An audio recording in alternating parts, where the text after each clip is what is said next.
Motul is the official sponsor of the Grease and Glamour podcast. Established in 1853, Motul has grown to become a recognized leader in lubricant technology. Racing teams around the world have trusted Motul to deliver the endurance and performance needed to compete at the highest level. Even if you're not racing on the track, Motul's full range of synthetic lubricants will protect your engine against wear and tear of your daily commute. Stop by Universal Imports to purchase Motul's line of products today.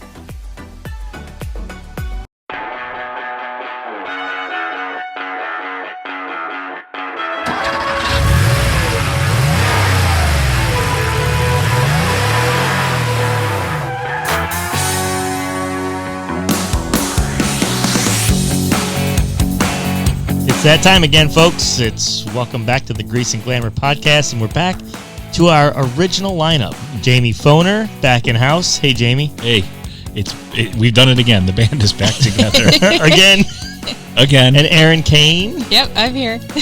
And we're still reeling from our Lou Graham interview a few weeks back. It was awesome. You guys did a great job. Oh man, that was so good. What a great guy.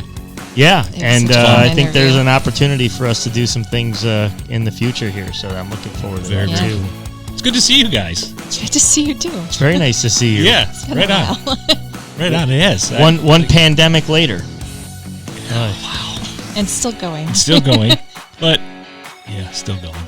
Well, you know what we're trying to do on this show is create content that not only is useful to your everyday life, but also entertaining. So we bring you a Lou Graham interview, and then the next interview we're going to get down and dirty and be a little more serious. And then you bring me in. And then we bring Jamie in, and we're going to talk about gasoline octane. How exciting is that? It's actually pretty exciting. Well, it's interesting. It's interesting because, like, most people take it for granted. They don't really understand or know about fuel, octane, what they should put in their car, and why. And a lot of people ask questions about it. Yep. I mean, we get questions all the time about it, so I think it's good that we talk about it. Especially when the gas prices start going up, those questions start coming out. Absolutely. You know, and the thing, nobody knows, like, there's different octanes, and if you can go from gas station to gas station, they're different. They're different. Right. Yep. And then people that don't really know, they get nervous. So, you know, first, back when I was a kid, you contended with leaded fuel versus unleaded fuel. Then you contend with regular unleaded versus premium unleaded. Now you're contending with regular unleaded, premium unleaded, and ethanol. I remember there was a gas station here in town that used to offer 100 octane racing fuel, and every once a month I'd go down and put 100 octane racing fuel in my 318 IS and felt like I had loaded it with nitrous or something, but I'm sure it did nothing. It just made me feel like it did. So, but this podcast stems from like these 3 phone calls I received just this week on, can I put regular gas in my Audi or in my BMW or in my high performance, whichever brand you want to choose, automobile? And it's a loaded question because there isn't, I mean, if you talk to the manufacturer, there's a pretty straightforward answer. But if you talk to everybody else, there's variables to consider. And in fact, I did something that most people don't ever do. I'm very concerned by that statement. I read the owner's manual. I mean, how many people ask the question about fuel octane and what they should put in their car? And it's right there in the owner's manual, but most people, including myself, don't ever break out the owner's manual and dig that deep. Only when you're looking to figure out how to change stations on your radio. And you're like, how do I do that? Forget about 91 or 93 octane. I want to know what's on 93.5 right now. Yeah, that's exactly it. So that's what we're here to discuss today. What are your thoughts on it? Do you, well, let me ask you this. Do you ever think about it? Yeah, all the time. I mean, I thought about it before I got here. I had to go put gas in, so I go up. My car says 91. Yeah, is what it needs. Says it on the says door. Says it on the door. I look. My choice is 89 or 93. Right. Yeah. So it's like, I'll go up. So I went 93. Yeah. You went 93. I went 93. What do you do, Aaron? I usually go up to 93 too. But I think most people get confused with it. I mean, if the book tells you 91, and then where do you go? And I think that's where the issue is. And I've gotten to some gas stations and it's 90, and I'm like, well, and as low as 87. Yeah. I think everybody's different too, so it's not consistent, from place to place. Yeah, in this car, I've only put in the highest since I got it. Let's start this conversation and talk for a minute about what octane really means and what it really does in your engine. So how does fuel or gasoline run your engine? What happens? And basically what happens, and the reason there are different octanes, is it is to mitigate the phenomenon of engine knocking, which is something that happens when you get these little explosions in the combustion chamber as the piston comes up and compresses the air, and the spark plug ignites the fuel vapors that are mixed with air in the combustion chamber. It creates an explosion. That's what gets the whole thing going. It's like we did that one episode where we did the pump up your blood from the Happy Days. It's kind of like that same thing. So Jamie, I'd like you to go home and write a song about fuel. About fuel. Just use that same song and just do fuel. Do fuel? Yeah, I got it. But it's that kind of thing. So what happens is if you use a lower octane gasoline in a higher performance engine, you run the risk of these little multi-explosions that happen in the combustion chamber that don't really do, arguably, it's not going to do damage, okay? There are engine knocking issues that can come from other things like timing problems and stuff like that can cause engine damage. It's much less likely that a lower grade gasoline in your car is actually going to cause true engine damage. At this point. Mm-hmm. At this point. I mean, maybe there's a bigger argument over time, but even that, there's schools of thought on it. So when you have the proper octane, higher octane in a higher performance engine. So what is a higher performance engine? So any European car, any European higher performance engine. So we're not just talking about like Porsches and Lamborghinis and Ferraris, but Audis, BMWs, Mercedes, I think even some of the Volkswagen models, Jaguar, Volvos, any of those higher end, Porsche, of course, any of those higher end vehicles are going to have their higher performance engines. They need higher octane to have a smoother combustion with that fuel, and therefore higher octane is what's recommended. Having those lower octane fuels in there could cause some of that engine knock, but that's also possible that it won't happen because the newer cars have very smart computers in them. So, just like our phones are super smart, so are our cars. And the engine computers actually now know how to dial in when it sees a different fuel. It dials in the way the engine runs. They know exactly. So you could put regular unleaded in a vehicle that is recommended for a higher octane and may never have a problem. You also, on your very first fill-up of that regular, may start hearing a little bit of that engine knock. Now, here's the other thing. Let's talk about the knock. It's probably not best described as a knock. It's more of a ping. So it's pinging, but they call it knock. So if you hear that pinging, that's what's happening. You switch back to the higher octane, that'll more than likely go away. Will it cause engine damage? Probably not. Over a long period of time, also probably not, but there's a slippery slope.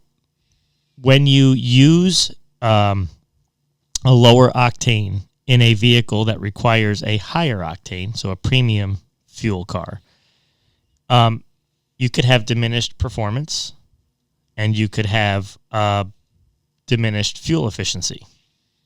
Which is how I make up my mind to do it. I'm always like, I'm going to go with what they say because in the back end, probably saving and getting better gas mileage. So what I'm paying more for in gas, right, You're making up for it. I'm making for it. You know, we were joking before the show started about this combustion process that happens in an engine. And it's like I said, it's like the super collider in Europe where they're trying to poke holes in the different dimensions. And then we had a question as to, wait a minute, what dimension are we really in? And I'm pretty sure I answered that because I am the sci-fi guy.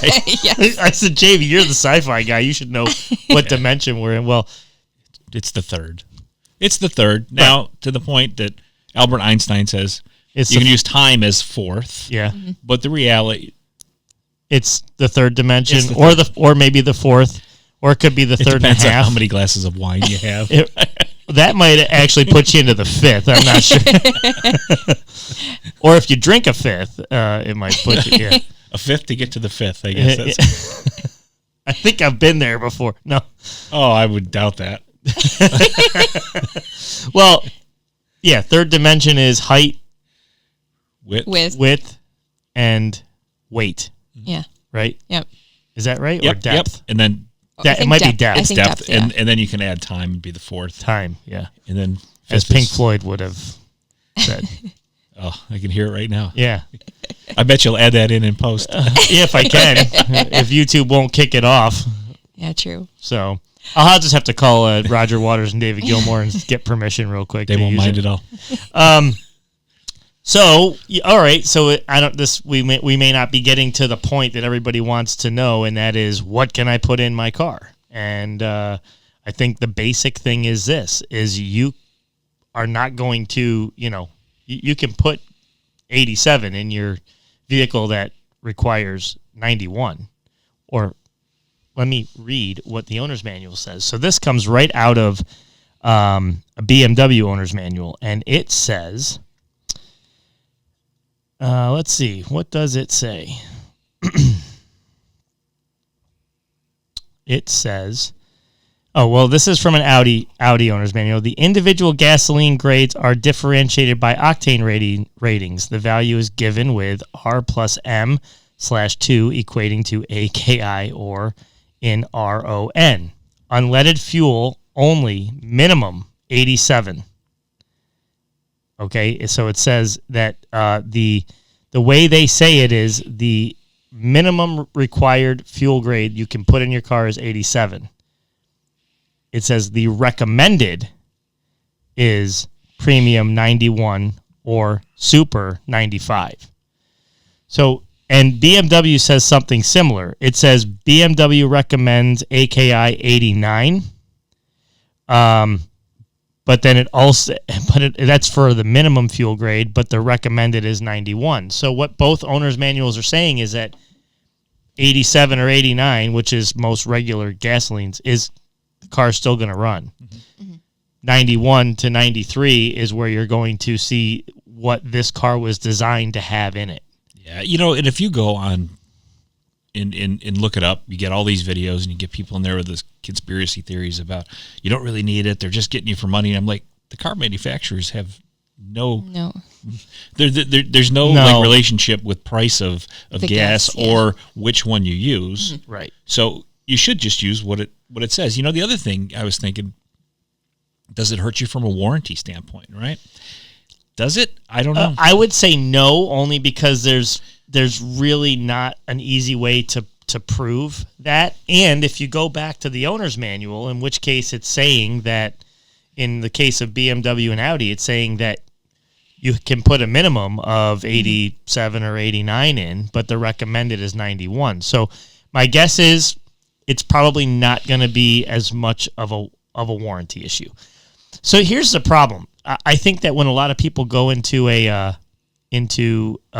car dealership and they're buying one of these higher end cars and they ask the salesperson, do I really have to put premium in? I think a lot of these salespeople are saying, no, you don't have to put premium in. And they're only saying that so that you don't freak out and not buy the car because of the extra expense of the gas. Yeah, they're trying to keep you on the lot. But I'm not sure that most of them really understand really know what they're saying when they give that answer, other than they're just trying to sell the vehicle. And so that's why I thought it was important to have this podcast, because I think we're breaking this down a little bit more. By the way, disclaimer, you may at the end of this podcast still be as confused as you were when the podcast started, but we're trying here. At least we're addressing the issue. So what about the reverse? Okay. Right? So can you, if your car is just normal 87, is it going to hurt you to put in a 91 or a 93? Because I always think it's about, people think that the higher octane is better gas. I don't think that's true. I think it is just gas, but if I were driving a Ford Fiesta that requires 87, I would never spend a cent more on gasoline than an 87. Because it's not going to get better. It's not a high Correct. performance, so Right. it's not going to give you any more performance. There may be some better detergents in the higher octane that may have some small benefit to a vehicle that requires just regular gas. I don't think that it's enough to warrant spending more money on it. Is it better to just put an additive? Like, I don't know what those things are called. Yep. And some additives cleaners are better than others. And yeah, you could do that. I would say if you wanted to do anything for your vehicle, whether it's a high performance engine that requires higher octane or a vehicle that just requires regular unleaded, I would once in a while splurge for the non-ethanol gasoline, because that, if you can find it. Yeah, there's a couple places that have it, but most gasolines contain now 10% or so ethanol.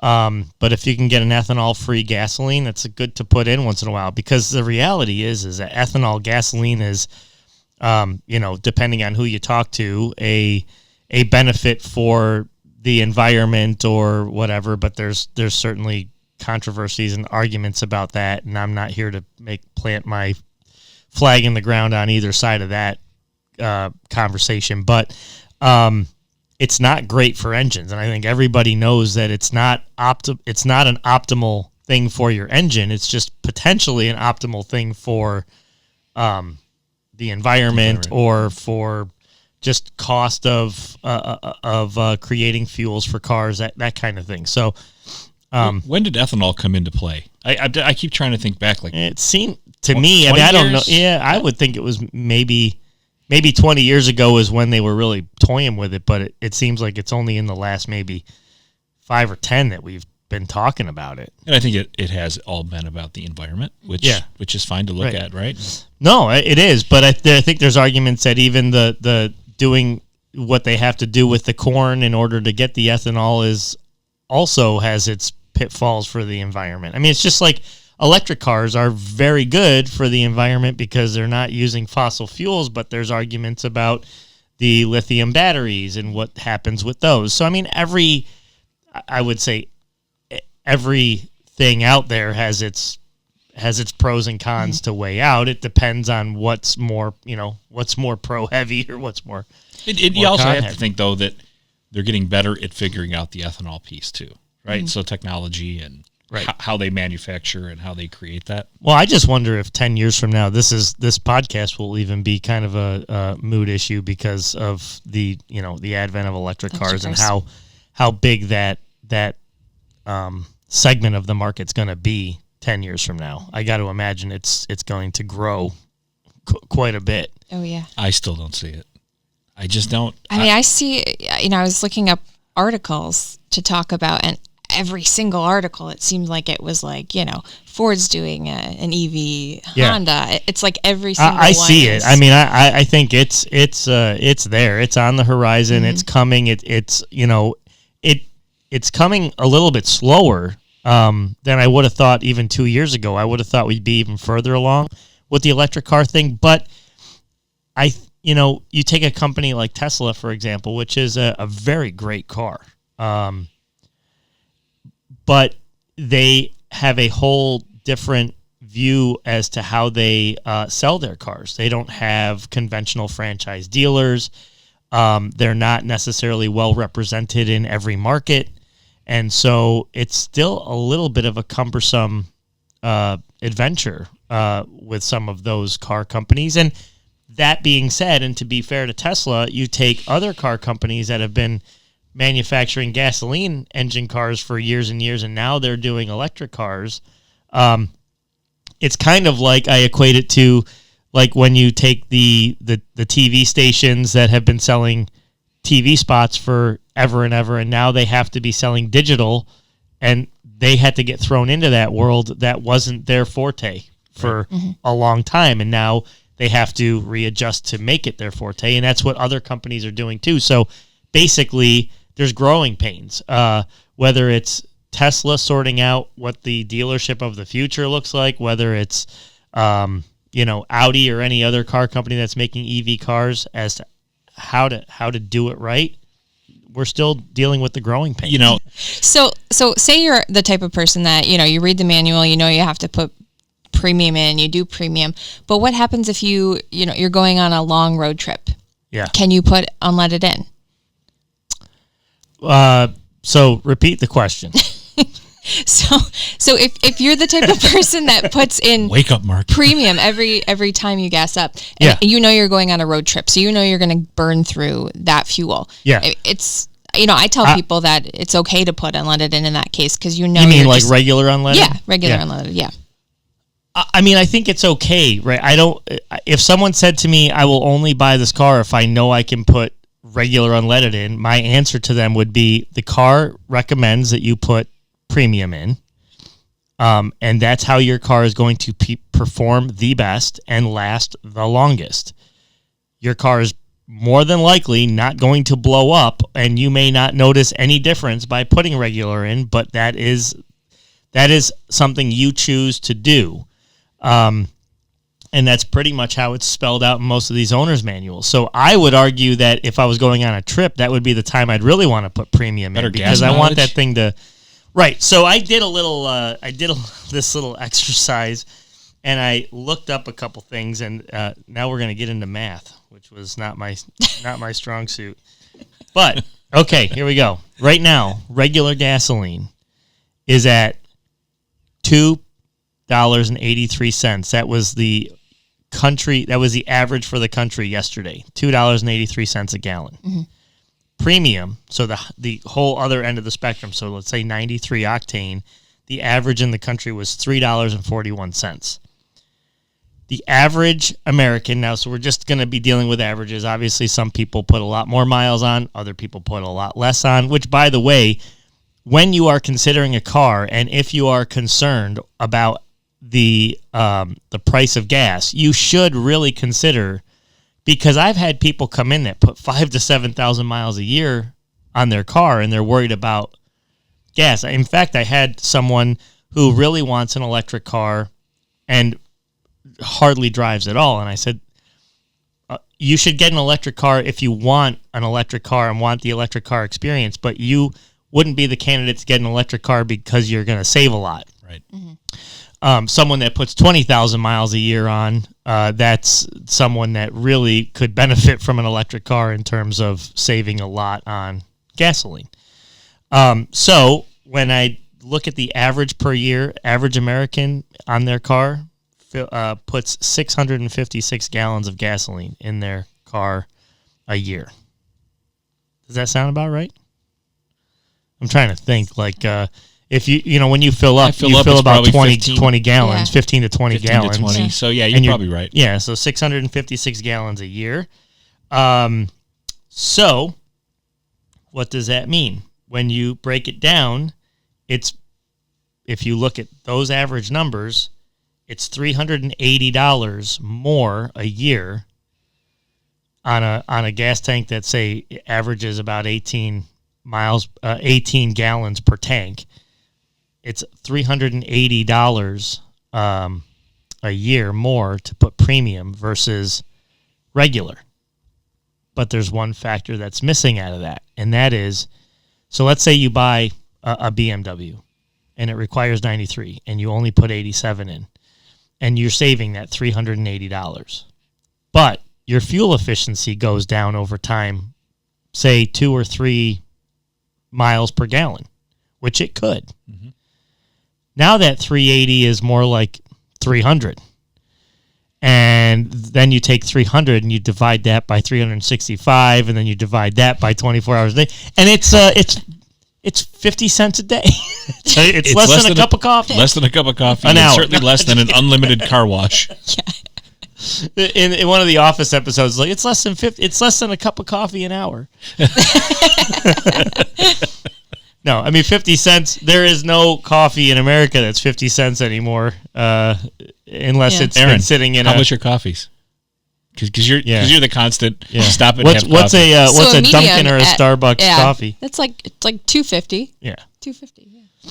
So I put say it 93. Well, Go ahead. So here's a question: what sounds worse? Does $300 a year sound better or worse than 50 cents a day?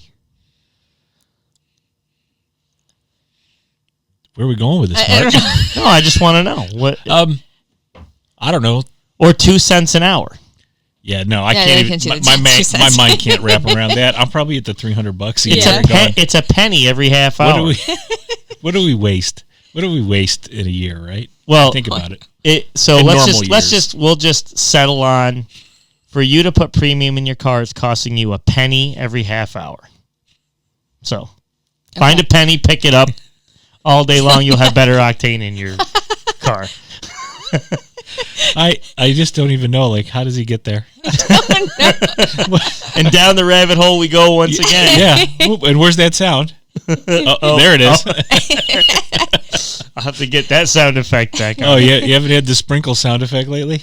You haven't used it? No, we haven't. Well, now you have Not- reason not to. Since you. Yeah, right. Well, there's also other variables, right, to talk. So, all right, when I talked about the slippery slope, right, the problem with going to regular is that you may not notice a notable performance difference. Like, it's not going to be a day and night thing. It's not going to be the minute you are finished filling up with that 87, you're going to drive away and go, oh, my car doesn't run as well as it did yesterday. Not like if you put diesel in your unleaded tank.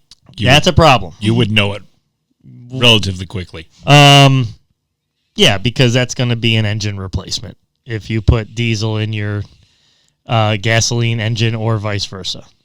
And I can speak from experience on that. What's the experience, Mark? Please do. Mind you, I was young. Had to go fill up an old Mercedes 300D, and you just get kind of into a rhythm of always putting regular gasoline in a car, and I wasn't thinking, and I put regular gasoline in the car, and we had to replace the engine on it. So I have firsthand experience, and that is why about 7 or 8 years ago when we bought our Audi Q7 diesel, I went and got some big orange duct tape and put it on the gas cap and wrote diesel on it with a Sharpie, so that I would never do that again. I don't think I could get a diesel because I would just. It was fine. I did not ruin the Q7. Yeah, I could. No. I just have to think about it, and then you're busy. You're waking up. And I'll tell you one weird thing about owning a diesel family car is that a lot of diesel fuel nozzles are bigger for trucks, and they don't fit. Oh. And you're almost empty, and you have to go fill up, and you pull into this gas station because it says it has diesel, and the diesel nozzle is meant more for the bigger trucks.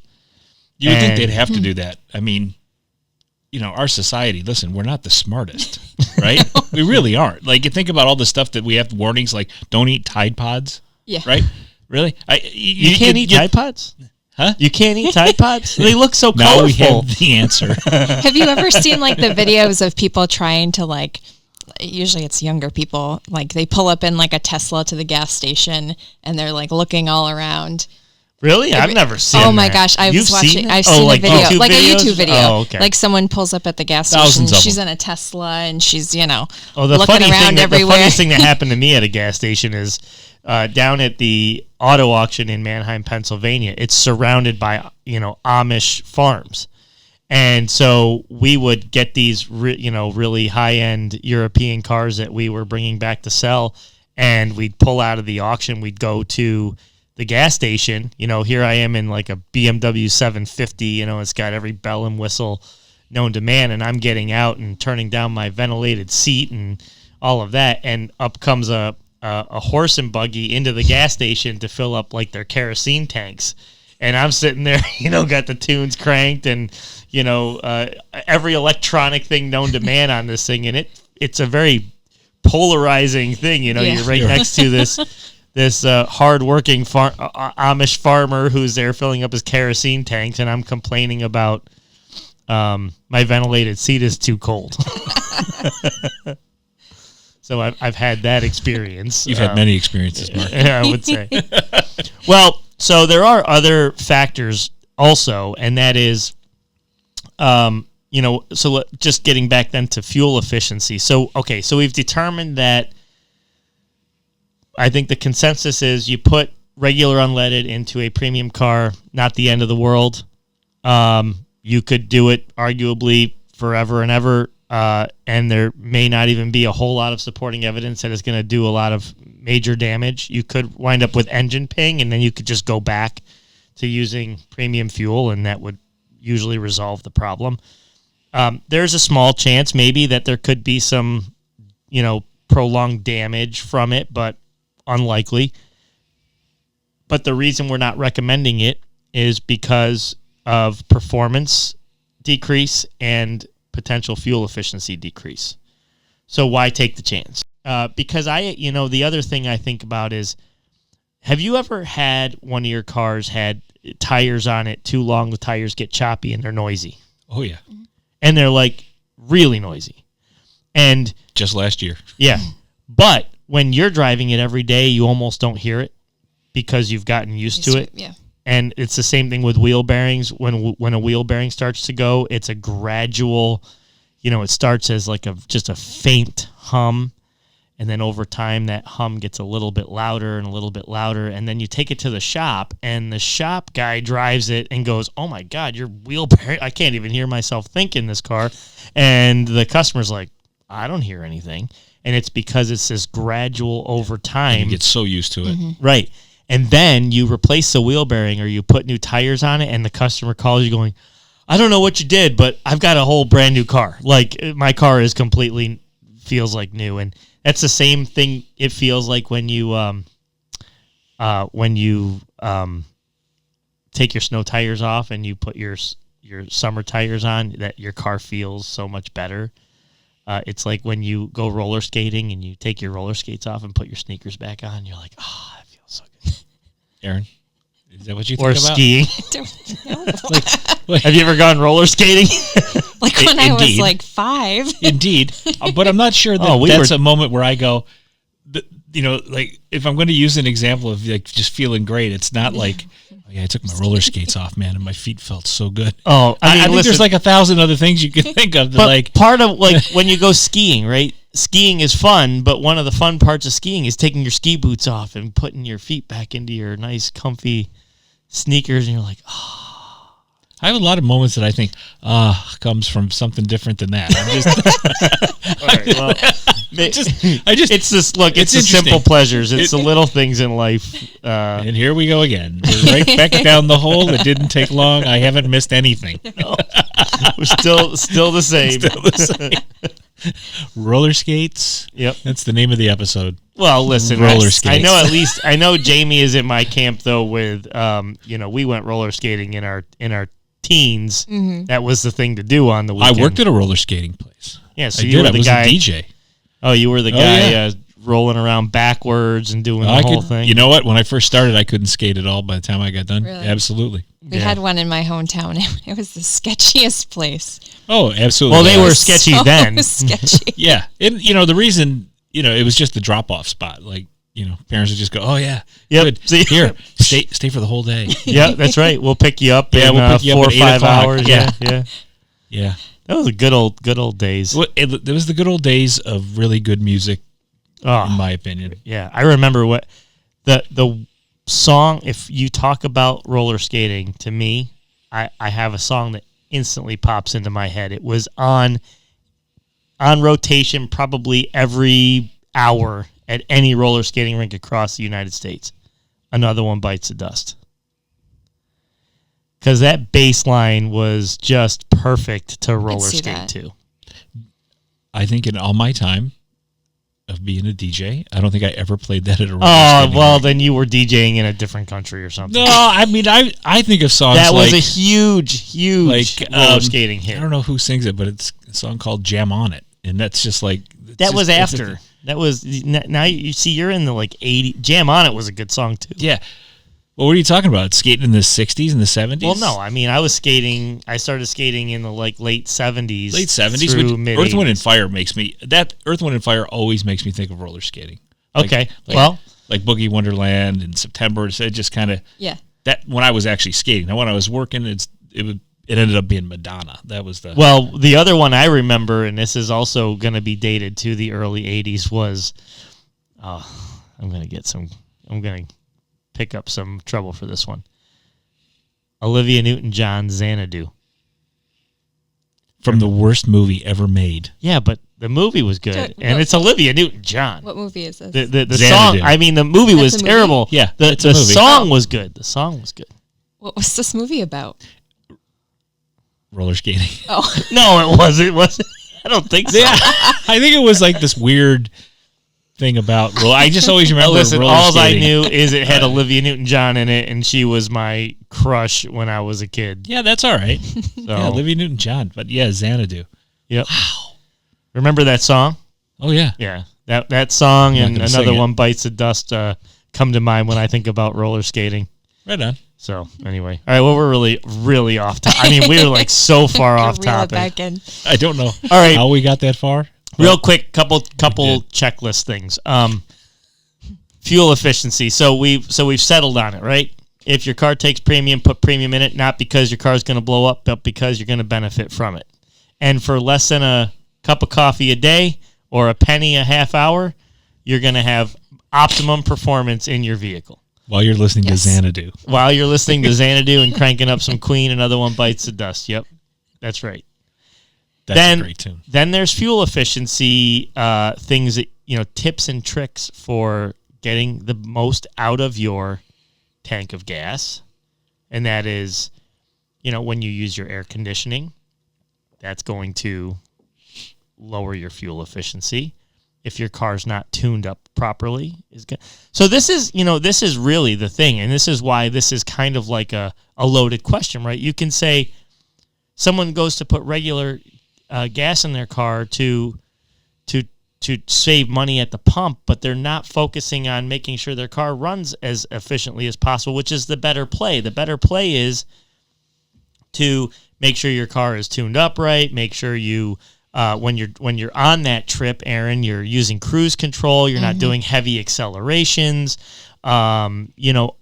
replace your fuel filter once every, maybe 4 or 5 years. Those kinds of things. I mean, yes, they cost money, but they also not only make your car last longer, they give you the best fuel efficiency and the best performance. I just think, these people, a lot of them were the same people, they're so worried about that, but they don't, when's the last time you actually had your oil changed? Focus on the things that are... And to be clear, I'm not begrudging any of these people because, many people are like this, and it's so hard to understand what you should do and what you shouldn't, and you get so much misinformation and information that is given to you for the wrong reason. So I'm not begrudging anybody for feeling these ways and doing this, but it very easily gets to a, penny wise, pound foolish type of scenario. I think you got to look at your car in the health of your cars in a holistic fashion, right? It's not just the one little thing that you're doing. It's everything. You got to take care of all of that stuff. Yep. Because that's when you really see, I think, proper use. Less in the repair shop, right? Right, better gas mile, all those types of things. It's a holistic. You can't just keep looking at that one little teeny, that one little thing. Like, it's great if I keep putting 91 octane in my car, but I haven't had my oil changed in 5 years. Yeah, right. Like, yeah. What's the use? Yeah. Or the other way. You're putting 93 in, and you're proud of yourself for putting 93 in and using non-ethanol and paying a lot of money at the pump, but not focusing on making sure your car is tuned up. And, which by the way, tire pressure. All of that for sure. Tire pressure is a big one. Oh, huge. Tire pressure is a big one. Running your air conditioning in the wintertime, running your heat isn't necessarily much of a draw on the engine, but if you're running your defrost and the air compressor is running, that is putting stress on the fuel efficiency. So it is those things.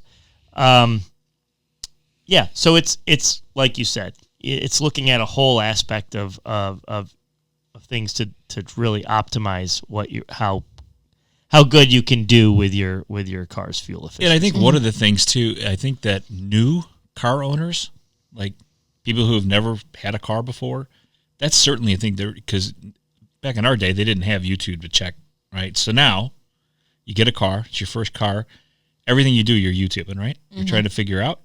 And there's 1,001 different, and they all compete against each other. Yeah. It's unbelievable. Talk about going down the rabbit hole. Well, I feel bad for I feel bad for these people. Well, and a lot of times, all this advice isn't necessarily wrong. It's coming at it from different viewpoints. And I guess my stand is, if someone comes in and asks me this question, this is going to be my answer. And this podcast is self-serving too. It's helping me work out in my mind what is the right thing to tell somebody. Sure. The right thing to tell someone is your car, they recommend that you put 91 or 93 in, so put 91 or 93 in. You can put 87 in, and the car's going to run okay, but you could wind up with diminished performance, which, by the way, you may not even know. So you may be complacent and think, oh, this is just how my car runs, and it could have run so much better. But it's just like that wheel bearing or that noisy tire. It's just become sort of normal to you. So, now all of a sudden it's like, instead of like, man, my car is just great. Right. So that is what you're risking. You're risking that. And then do all of those fuel efficiency, use cruise control on the highway. Make sure you're tuned up. Fuel filters, air filters, those things do help. Tire inflation, make sure your tires are properly inflated, all of those kinds of, I see in the summertime people have big, roof racks on for their bikes and kayaks and stuff like that. Well, when you're not biking or using your kayak, take them off, because that's drag. And that's also going to affect fuel efficiency. So all of those things, I would tell anybody not to look at a high performance engine car just because of the fact that it's going to need premium fuel. At the end of the day, it's not costing you all that much more. What did he say? A half a penny? A penny a half hour, right? A penny a half hour. Well, maybe, let's just say, for less than what you pay for roller skates. Nowadays. While listening to Xanadu. For less than what you pay on roller skating per year, you could be putting premium fuel in your vehicle. Oh, I missed being here. And once in a while, throw in that non-ethanol fuel. That'll also make it. What about those good. bottles? What are they called? Like Fireball, or is that stuff good to put in? Yeah, I don't think it's not. It's certainly not harmful to put in. And in the wintertime, if you have a car that's maybe not going to be driven, putting a can of dry gas in is also good, with a full tank. Oh, there is one other thing, and probably one of the biggest things is, don't let your tank get too low. The first thing my father told me, even though I didn't listen to it, like most people probably haven't, but a half is empty. You should have it in your mind that a half a tank is empty and fill back up. You're not picking up that sediment that's in the bottom of your tank or any moisture, so you're getting all the nice good gas, that fresh gas. So a half is empty. Maybe a quarter is more reasonable to say. That's when I go. But try not to get that thing down to you're trying to beat that clock to see it. Oh, I've got 20 miles left. I can still get to the store and back and gas up tomorrow. Oh, I got 10 miles left. I can get to work and back. That's only 8 miles. Probably not good to do. You may not run out of gas, because usually those metrics give you a little bit of cushion. So even when it tells you you're at zero, They're lying. You might still have a half a gallon in there, but you don't want to get that stuff from the bottom of the tank. And likewise, and we've mentioned this in previous podcasts, I have heard many times that if you go to a gas station and you see those big tanker trucks there filling up, may not be the best idea to get gas at that moment, because as they're filling those tanks, they're stirring up what's in the bottom of those tanks. Sometimes, people don't get bad gas anymore like they used to, so it doesn't happen that often, but it still does happen. Sure. We still see a couple cases a year of a car coming in running really poorly, and we discover it's bad gas. And because it's such a rare occurrence, it's hard to diagnose. Right. Like, you don't go, your mind doesn't go right away to, oh, your car's running bad, it must be bad gas. That's like the furthest thing from your mind, so it's harder to diagnose. So, but it does still happen. So, maybe stay away from the gas station when the tanker truck is there. Do you do gas tank flush outs? We do, but we usually do gas tank flush outs. So if there's a bad gas situation, that's one of the first things we have to do. And with some vehicles, it's not good. If cars have been sitting a long time, the gas sort of turns to like turpentine, and that has to be flushed out. And then a lot of times those tanks actually have to be sent out, and they have to do quite a bit to them to make sure that none of that stuff comes back in the new gasoline. So all of that kind of stuff. So basically, hopefully, with all of our little goofiness and just sidetracking into roller skating. Well, hopefully we made gas fun. Yeah, I'm not seldom. Sure I don't think we did. But seldom is gas fun, right? Yeah. The conversation, yeah. So what should we name this podcast? Got gas or no? No. I still think it should I'll figure out the. I did think it was going to be roller skates, but then I've changed it. I think the whole episide should just be called Xanadu. I will say this. Listen, just for anybody out there, we're not scientists. We have Universal Imports of Rochester. We are a independent European car repair shop, as well as we have sales and service. We have a full collision center.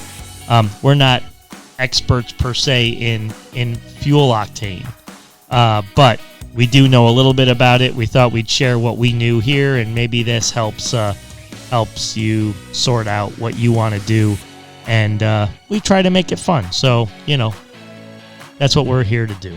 So anyway, I'm Mark. Till next time, we got Aaron. Bye, everyone. Jamie is back. Right on. Take care. And we're going roller skating. So see you later.